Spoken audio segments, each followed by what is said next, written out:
ఈ రోజు ఏంటో గుర్తుందా మీకు? ఇంటద్దేగా కట్టేద్దాం. గౌతమ్ నా ఫ్రెండ్. అరే గౌతమ్ వచ్చేస్తాను రా, బయలుదేరిపోతా. అటు కదా, ఇది ఇప్పుడే ట్యాక్సీ ఎక్కేస్తున్నా. ఏంటి లేటు? నువ్వు ఫోన్ చేసినప్పుడు తన పక్కనే ఉందో తెలుసా? తెలిసిపోయిందా? మేనేజ్ చేశాను.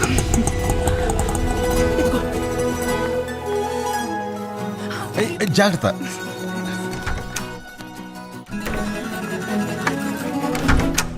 ఈరోజు మావిడి పుట్టినరోజు. సొంత ఇల్లు తన కళ. ఈ ఇంటి పేపర్స్ ఇచ్చి తను సర్ప్రైజ్ చేయాలి. మ్యామ్.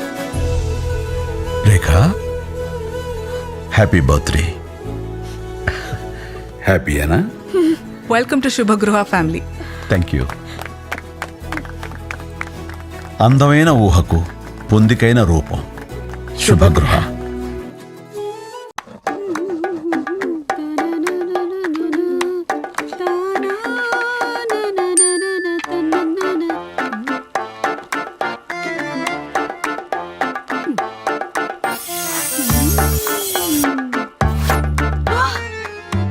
పొద్దున్నే లేచి ఎవరి మొహం చూసానో గానీ ఏమి చేయకుండానే నా అకౌంట్ లోకి డబ్బులు వచ్చాయి. బ్యాంక్ డీటెయిల్స్, 10 గ్రాములకి పైగానే నేను గోల్డ్ కొనుక్కోవచ్చు. ఓటీపీ 1,20,000 నా అకౌంట్ లోకి రాగానే మా ఆయనకి ఫోన్ చేసి సర్ప్రైజ్ చేస్తాను. అయ్యో అయ్యో, ఏంటిది? నా అకౌంట్ లోకి డబ్బులు రావడం కాదు, నా అకౌంట్ లోంచి 4,20,000 పోయాయి.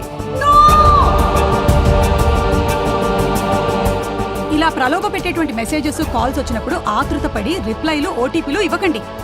ఇలాంటి సైబర్ స్కామ్లని తిప్పి కొట్టి చెప్పండి నో. సోదరిమణులారా, ఈరోజు మన గ్రామం గురించి, మన గ్రామంలో ప్రజలు సరదాగా ఉండడం గురించి మంచి బుర్రకద్దాళం వచ్చింది.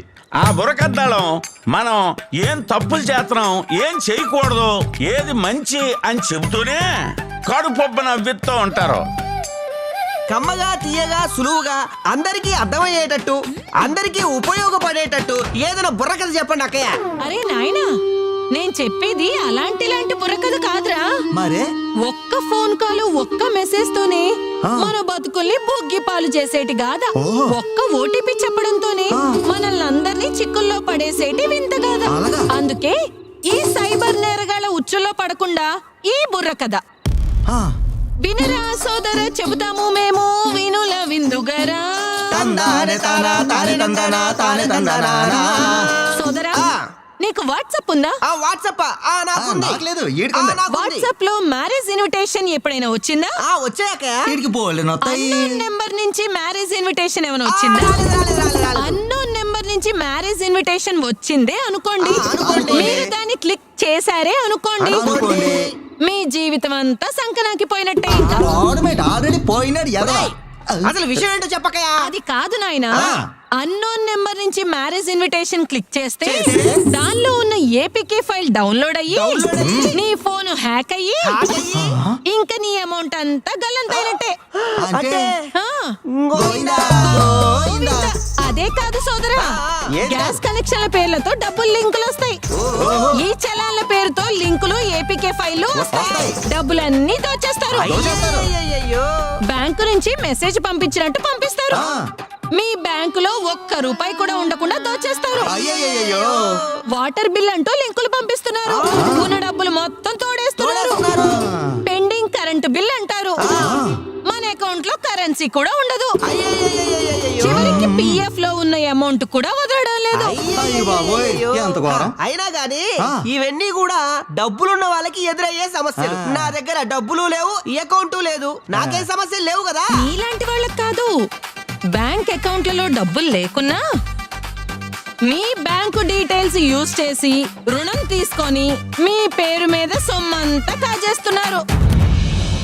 అందమైన అమ్మాయిల పేరిట ఆన్లైన్ లో మీకు వలలు విసురుతారు. ఆ వలలో చిక్కుకున్నారే అనుకోండి, మీకు చుక్కలే చుక్కలు. పెద్ద కంపెనీలో ఉద్యోగాలు అంటారు, లక్షల్లో ప్యాకేజీలు అంటారు. అప్లికేషన్ ఫీజులు, ఇంటర్వ్యూ ఫీజులు, ప్రాసెసింగ్ ఫీజులు అని చెప్పి మన ఫ్యూజులే ఎగరగొట్టేస్తున్నారు. మరి వీటిని అరికట్టడానికి మార్గమేమీ లేదా? ఎందుకు లేదు సోదరా హా. పోలీసు వారు చెప్పిన జాగ్రత్తలన్నిటినీ పాటిస్తూ పాటిస్తూ నీకు ఎటువంటి లింక్స్ వచ్చినా క్లిక్ చేయకుండా క్లిక్ చేయకుండా జాగ్రత్త వహించాలి. జాగ్రత్త వహించాలి. మీరు మోసపోయిన వెంటనే పోలీసుల్ని సంప్రదిస్తే డబ్బులు రికవరీ అయ్యే అవకాశం చాలా ఎక్కువ. ఎక్కువ. వెంటనే 1930 కి కాల్ చేయండి చేయండి. లేదా cybercrime.gov.in లో మీ కంప్లైంట్ రిజిస్టర్ చేసుకోండి. పోలీసులు మీకు అండగా ఉంటారు. విన్నారా సోదరీమణులారా? పోలీసులు మీకు అండగా ఉంటారు.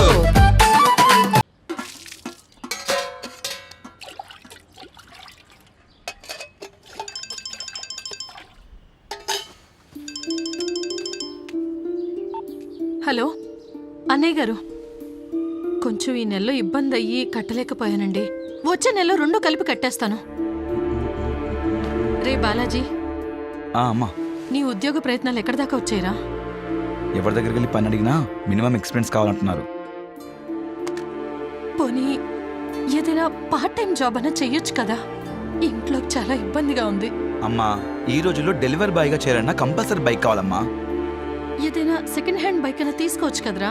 సెకండ్ హ్యాండ్ బైక్ అది కొనాలంటే మినిమం 25,000 కావాలి. ఎక్కడున్నా డబ్బులు? ఒక పని చెయ్యి, ఇదిగో ఈ దుద్దులు తీసుకెళ్ళి అమ్మేసి బైక్ తీసుకో. వద్దమ్మా, నాన్న గుర్తుకోనే ఇవి ఒకటే, వాటిని నేను అమ్మలేను. అమ్మొద్దురా, ఎక్కడన్నా తాకట్టు పెట్టి డబ్బు తెచ్చి బైక్ తీసుకో. నువ్వు దేనిలో ఒక దానిలో జాయిన్ అయిన తర్వాత అప్పుడు ఇడిపించి నాకు అమ్మలు నాకు తెచ్చివ్వు, సరేనా? వద్దమ్మా.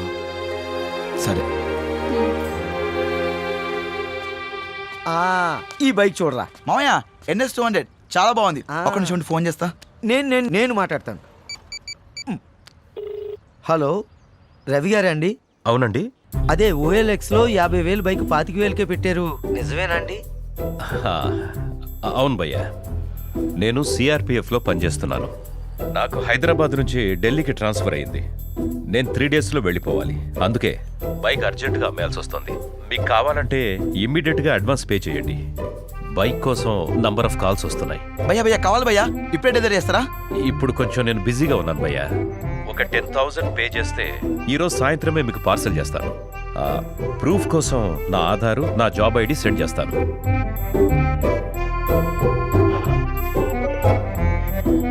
Aadhaar card, job ID proof పంపించాడు రా. జెన్యూన్ పర్సన్ లా ఉన్నాడు. మళ్ళీ మిస్ అయిపోతాము. ముందు డబ్బులు ట్రాన్స్ఫర్ చేసేయి. 10,000 కొట్టే చెప్తా నా నెంబర్కి. కుట్టు. ఓకే,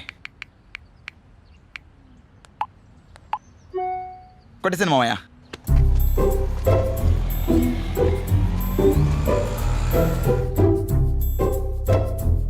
భయ్యా, సార్ రవి గారు, మాది సిఆర్పిఎఫ్ కాబట్టి మా బండి సిఆర్పిఎఫ్ క్యాంటీన్ నుంచి బయటికి రావాలంటే దానికి ఓ 5,000 పే చేయాలి. సరే సార్, ఓకే సార్.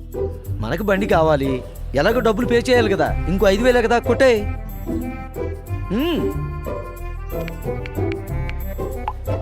కొట్టేసింది మామయ్య. ఇప్పుడు మామయ్య ఒక నిమిషం. మామయ్య బైక్ అతను. మాట్లాడు. సార్, నేను ఇప్పుడే బండి పార్సల్ చేయించాను. 2 రోజుల్లో మీరు ఇచ్చిన అడ్రస్కి వచ్చేస్తుంది. డెలివరీ అక్నాలెడ్జ్మెంట్ వాట్సాప్ చేస్తాను. ఇమ్మీడియట్ గా బ్యాలెన్స్ అమౌంట్ సెండ్ చేయండి. Okay sir, thank you sir. మామయ్య బైక్ పార్సల్ చేశారంట. ఇది రెసిప్ట్ కూడా పంపించారు. ఆ మిగిలిన బ్యాలెన్స్ కూడా కొట్టేమన్నారు మామయ్య. అమ్మయ్యా.